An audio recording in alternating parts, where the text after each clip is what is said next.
رکھتے ہیں وہ ایک الگ دلیل دیتے ہیں کہ بھائی ہمیں اس میں سہولت یہ ہوتی ہے، وضو کے بعد ہم چہرہ پوچھ سکتے ہیں، کہیں نماز پڑھنی ہو تو رومال کو بچھا سکتے ہیں. تو میں پہلے ہی عرض کر دوں، میں شریعت نہیں بیان کر رہا، اپنی ایک رائے بیان کر رہا ہوں. تو کسی کو اگر یہ طریقہ سوٹیبل لگتا ہے تو وہ بھی ٹھیک ہے، لیکن بہرحال یہ سنت نہیں ہے، اس کو سنت نہیں سمجھنا چاہیے. دوپہر کو سونا کیسا ہے؟ دوپہر کو سونا کیسا ہے؟ آصف کشمیر. دوپہر کو سونا سنت ہے.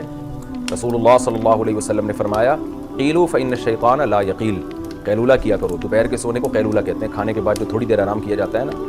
آپ نے فرمایا اس لیے کہ شیطان قیلولہ نہیں کرتا، اور اس کے طبی لحاظ سے بہت فائدے. اب تو غیر مسلم بھی اس طرف آ رہے ہیں. مسلمان قوم ہمیشہ مسلمانوں میں یہ رواج رہا ہے دوپہر کھانے کے بعد آرام کرنا. پیغمبروں کی بھی سنت ہے، نبی کی بھی سنت ہے، اور صدیوں سے مسلمانوں کا ہمیشہ سے یہ کلچر رہا ہے.